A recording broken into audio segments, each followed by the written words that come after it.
Hello students, welcome to the part 5 of the topic vectors.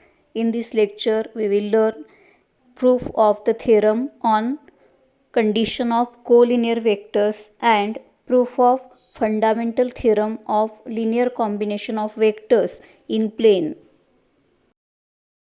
First theorem, statement: two non-zero vectors a bar and b bar are collinear if and only if there exist scalars m and n, at least one of them is non-zero such that ma bar plus nb bar equal to 0. आता इथं हा theorem मध्ये if and only if हा word आहे, म्हणजे याच्या प्रूफला दोन part आहेत. पहिल्यांदा आपण हा भाग two non zero vectors A bar and B bar are collinear हे अश्युम करायचं आहे आणि त्याच्या पुढे जे स्टेटमेंट आहे there exist scalars M and N such that M A bar plus N B bar equal to 0 हे प्रूव्ह करायचं आहे. तर पहिल्यांदा आपण ए बार आणि बी बार हे नॉन कोलिनियर वेक्टर्स आहेत हे अश्युम करणार आहे. Let A bar and B bar be collinear vectors. ते वेक्टर्स कोलिनियर आहेत हे आपण अश्युम केले. आता वेक्टर्स कोलिनियर आहेत म्हणजे कंडिशन फॉर कोलिनियर वेक्टर्स ते सॅटिस्फाय करतील. म्हणजे एक वेक्टर दुसऱ्या वेक्टरचं स्केलर मल्टिपल असेल, that is therefore there exist scalar T such that a bar equal to tb bar, a bar equal to tb bar. एक वेक्टर दुसऱ्याचं स्केलर मल्टिपल असणार आहे. इथं टी हा स्केलर घेतलेला आहे. तर A bar equal to T B bar, therefore A bar minus T B bar equal to 0 ही टर्म इकडे ट्रान्सफर केलेली आहे. आता हे इक्वेशन ह्या टाईपचं आहे. Therefore M A bar plus N B bar equal to 0 where M equal to M म्हणजे ए चा कोइफिशियंट तो 1 आहे आणि एन म्हणजे बी बारचा कोइफिशियंट तो मायनस टी आहे. आपण इथं ए बार आणि बी बार हे कोलिनियर वेक्टर्स आहेत हे अश्युम केलं आणि M A bar plus N B bar equal to 0 हे इक्वेशन सॅटिस्फाय होतंय हे प्रूव्ह केलं. आता converse part, if and only इफच्या पुढे जो भाग आहे तो अश्युम करायचा आहे. म्हणजे M A bar plus N B bar equal to 0 हे इक्वेशन एक ट्रू इक्वेशन आहे हे अश्युम करायचं आहे आणि ते इक्वेशन ट्रू असेल तर ए बार आणि बी बार हे कोलिनियर वेक्टर्स असतील हे प्रूव्ह करायचं आहे. तर कॉन्व्हर्स पार्ट, कॉन्व्हर्सली लेट आता हे आपण अश्युम करणार आहे. M A bar plus N B bar equal to 0 हे अश्युम केले. Therefore M A bar equal to minus N B bar ही टर्म इकडे ट्रान्सफर केले. तर दोन पैकी एक स्केलर नॉन झिरो आहे हे दिलेलं आहे म्हणजे यम आपण ट्रान्सफर करू शकतो. Minus N divided by M into B bar, M ही टर्म इकडे ट्रान्सफर केलेली आहे. तर हे इक्वेशन ह्या टाईपचं आहे. Therefore A bar equal to T B bar where T equal to minus N upon M, minus N divided by M. तर A bar equal to T B bar म्हणजे एक वेक्टर दुसऱ्या वेक्टरचं स्केलर मल्टिपल झाला. तर एक vector दुसऱ्या वेक्टरचं स्केलर मल्टिपल झाला म्हणजे कंडिशन फॉर कोलिनियर वेक्टर्स त्यांनी सॅटिस्फाय केली. Therefore A bar is a scalar multiple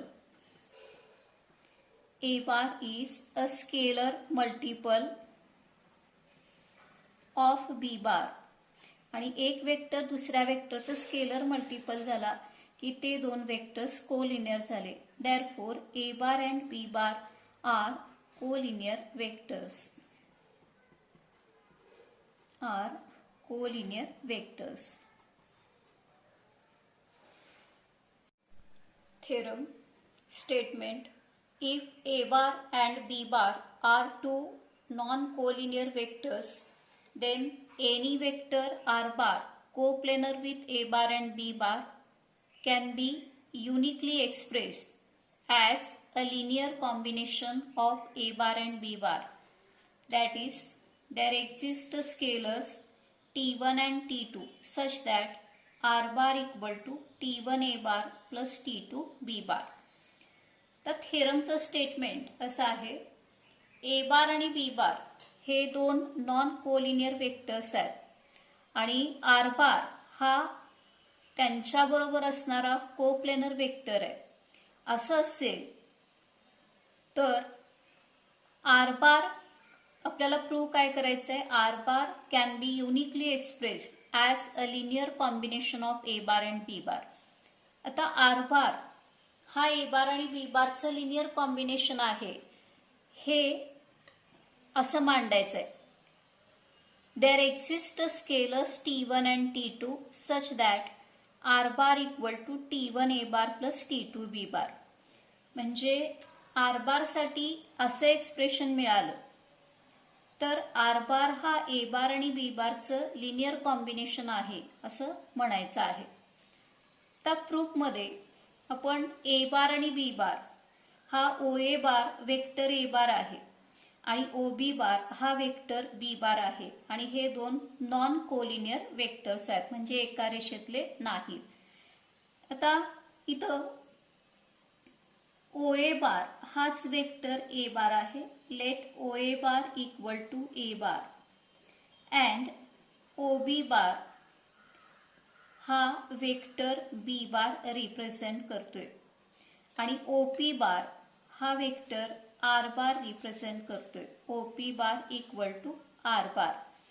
तर ओ एम पी एन हा पॅरलेलोग्राम कंप्लीट केलेला आहे. That is quadrilateral OMPN is a parallelogram.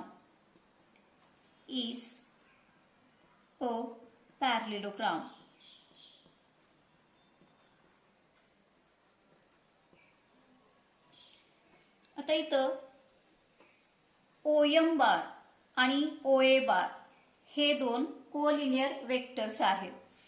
OM बार आणि OA बार हे एकाच रेषेत असणारे वेक्टर्स आहेत, म्हणजे ते कोलिनियर वेक्टर्स आहेत.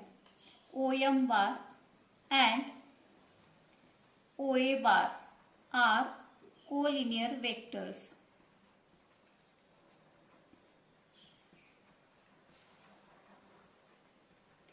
तर कोलिनियर वेक्टर्स आहेत म्हणजे कंडिशन फॉर कोलिनॅरिटी ते सॅटिस्फाय करतील.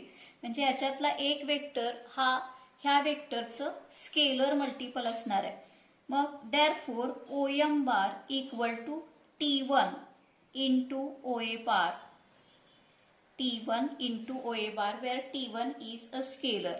आता OA बार ह्या वेक्टरलाच आपण ए बार म्हटलेलं आहे. Therefore OM bar equal to T1 into A बार.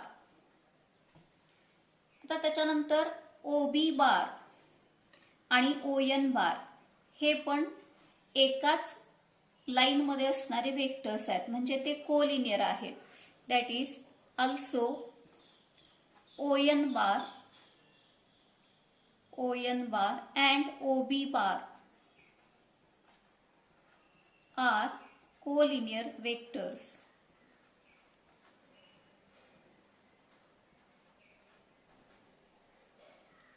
तर कोलिनियर वेक्टर्स आहेत म्हणजे कंडिशन फॉर कोलिनियर वेक्टर्स ते सॅटिस्फाय करतील. म्हणजे एक वेक्टर दुसऱ्याचं स्केलर मल्टिपल असणार आहे. Therefore ON bar equal to, आता इथं T2 हा स्केलर घेतलाय. ON bar equal to T2 into OB bar. एक वेक्टर दुसऱ्याचं स्केलर मल्टिपल झालं. Therefore ON bar equal to T2 OB bar म्हणजेच बी बार आहे, बी बार. तर OMPN हा पॅरलेलोग्राम आहे. मग त्याच्यात OM आणि ON ह्या पॅरलेलोग्रामच्या ॲडजसंट साईड्स आहेत. मग ओएम बार using parallelogram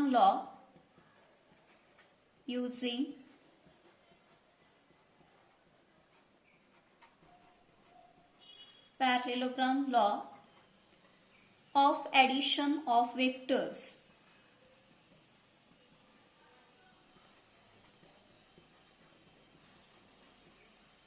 इथं ओएम बार प्लस ओएन बार आणि ओएन बार ह्या पॅरलेलोग्रामच्या दोन ॲडजसंट साईड्स आहेत आणि पॅरलेलोग्राम लॉ वापरून त्यांची सम हा त्यांच्या कॉमन पॉइंटमधून पास होणारा डायगोनल येणार आहे. म्हणजे ओएम बार प्लस ओएन बार हा ओपी बार इतका असणार आहे. तर ओएम बार हेच इक्वेशन आपण साईड चेंज करून लिहिलं. Therefore OP bar equal to OM bar plus ON bar. तर ओपी बार म्हणजे आर बार आहे. ओएम बार ची व्हॅल्यू आपण इथं कॅल्क्युलेट केले T1 A बार आणि ओएन बार ची व्हॅल्यू T2 B बार इतकी आहे. T2 B बार म्हणजे आपण आर बार साठी हे एक्सप्रेशन आहे हे प्रूव्ह केलं. आर बार आता हे एक्सप्रेशन वाचायचं कसं आहे. R bar is a linear combination of A bar and B bar असं वाचायचं आहे. हे एक्सप्रेशन आपण कसं वाचलं. ON bar is a scalar multiple of B bar. तसं हे एक्सप्रेशन कसं वाचायचंय. R bar is a linear combination of A bar and B bar. R bar हा ए बार आणि बी बारचं लिनियर कॉम्बिनेशन आहे असं वाचायचंय. आता इथं स्टेटमेंटमध्ये काय प्रूव्ह करायचंय. R bar can be uniquely expressed म्हणजे आर बार साठी असं एकच एक्सप्रेशन एक्झिस्टन्समध्ये आहे हे प्रूव्ह करायचंय. आता हे जे एक्सप्रेशन आपण प्रूव्ह केले त्याला इक्वेशन 1 म्हणूया. आणि आता युनिकनेस आपण आर बारचा युनिकनेस प्रूव्ह करणार आहे. म्हणजे आर साठी असं एक आणि एकच एक्सप्रेशन एक्झिस्टन्समध्ये आहे हे प्रूव्ह करायचंय. मग त्याच्यासाठी आपण आर बार साठी दुसरे एक एक्सप्रेशन एक्झिस्टन्समध्ये आहे असं अश्युम करणार आहे. Let R bar equal to S1 A bar plus S2 B bar. ह्याला इक्वेशन 2 म्हटलं. म्हणजे आपण आर बार साठी असं दुसरं एक एक्सप्रेशन एक्झिस्टन्समध्ये आहे असं अश्युम केलंय. आता 1 आणि 2 मध्ये आर बार LHS सेम आहे म्हणजे आपण त्यांच्या RHS इक्वेट करू शकणार आहे. म्हणजे equating RHS of 1 and 2. RHS of 1 and 2 we get. इथं इक्वेशन 1 आणि 2 च्या RHS इक्वेट केलेले आहेत. हे इक्वेशन आपल्याला मिळेल. देअरफॉर आता हे सिम्प्लिफाय इक्वेशन करत असताना ही टर्म मी इकडे ट्रान्सफर करणार आहे आणि बी बारची टर्म RHS ला ट्रान्सफर करणार आहे. T1 A bar minus S1 A bar equal to S2 B bar. हा टर्म इकडे घ्यायचा आहे मायनस T2 B बार. त्याच्यातून A बार हा कॉमन फॅक्टर घेतल्यानंतर T1 minus S1 into A bar equal to ह्याच्यातून B बार कॉमन घेतल्यानंतर S2 minus T2 into B bar. तर ही टर्म ब्रॅकेट इकडे ट्रान्सफर करायचंय. Therefore A bar equal to S2 minus T2 divided by T1 minus S1 into B bar. तर scalar आहे हा एक स्केलर आहे. स्केलरची ॲडिशन सबट्रॅक्शन मल्टिप्लिकेशन डिव्हिजन कुठलंही ऑपरेशन तुम्ही त्याच्यावर घेतलं की तो पुन्हा एक स्केलर येणार आहे. म्हणजे हा एक स्केलर आहे.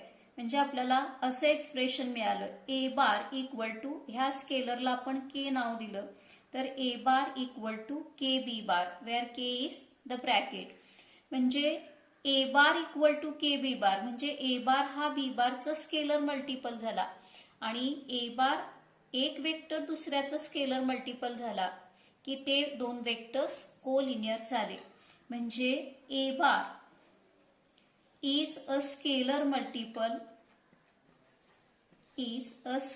Multiple of B bar. Therefore, A bar and B bar are collinear vectors.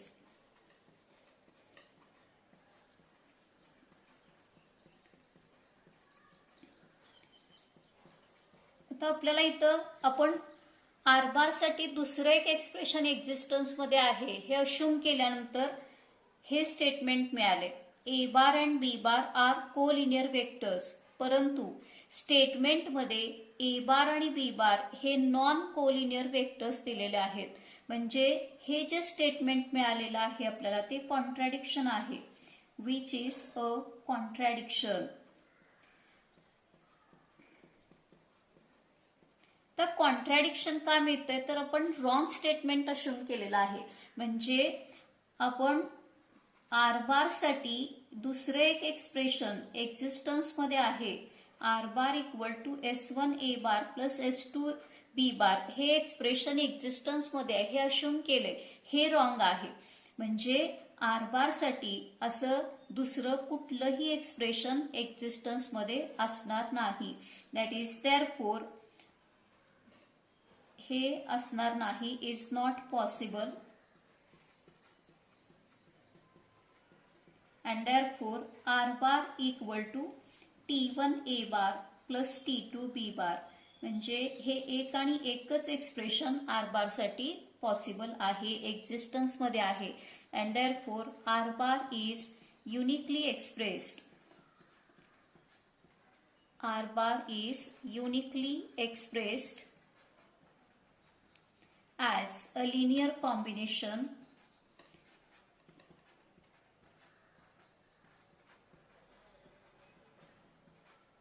of A bar and B bar. Uniqueness सहित थेरम प्रूव्ह करावा लागेल. इथं आपण काय प्रूव्ह केलं बघा.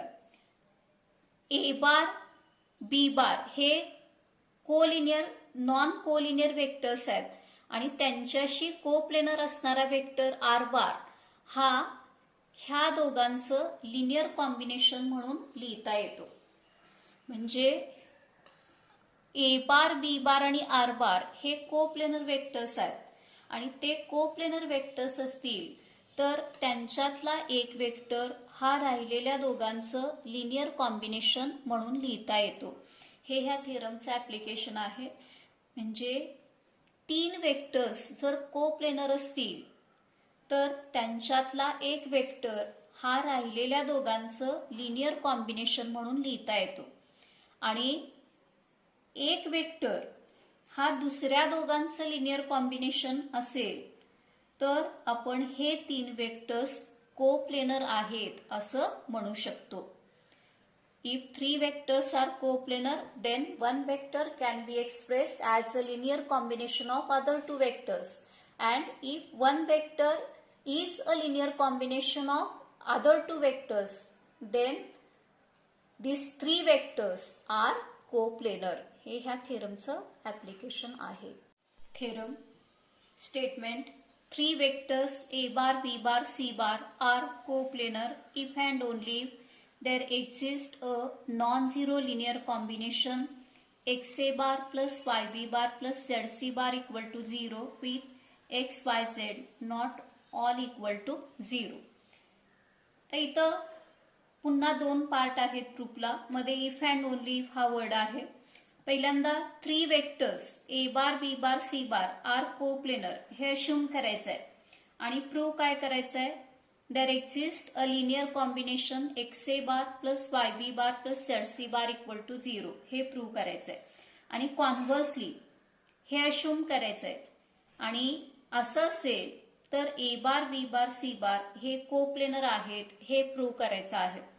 तर पहिल्यांदा आपण let A bar B bar C bar be coplanar vectors हे अश्युम करणार आहे.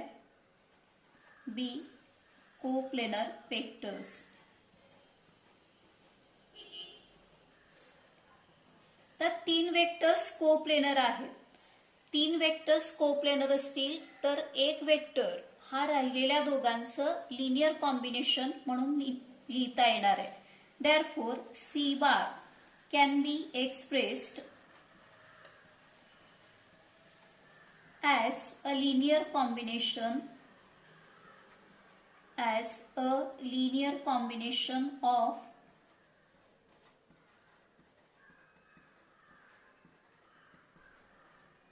A bar and B bar. कुठलाही एक वेक्टर घेतला तर तो राहिलेल्या दोघांचं लिनियर कॉम्बिनेशन म्हणून लिहिता येतो. आता इथं सी बार हा ए बार आणि बी बारचं लिनियर कॉम्बिनेशन आहे. म्हणजे there exist scalars m and n such that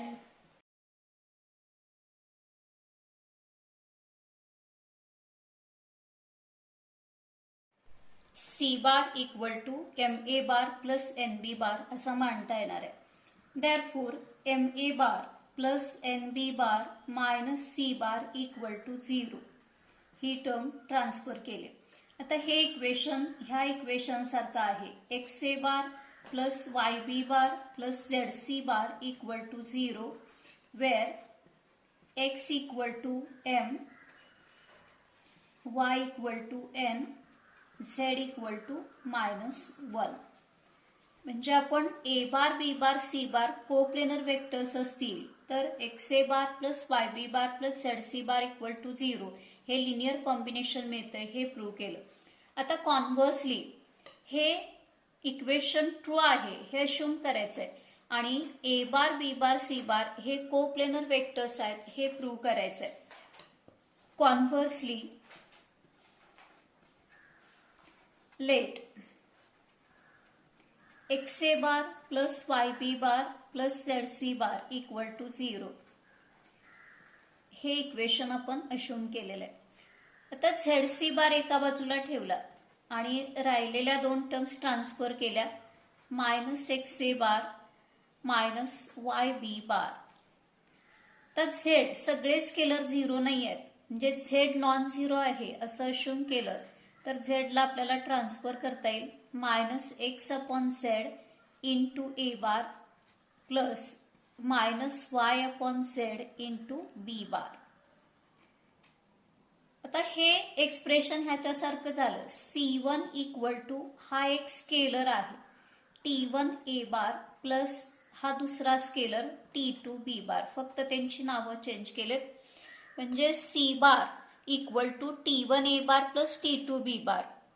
म्हणजे C बार हा A बार आणि B बारचं लिनियर कॉम्बिनेशन झाला आणि एक वेक्टर दुसऱ्या दोघांचं लिनियर कॉम्बिनेशन झाला की ते 3 वेक्टर्स कोप्लेनर झाले.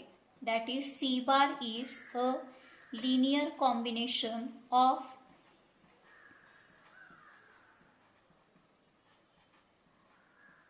A bar and B bar and therefore A bar, B bar, C bar are coplanar vectors.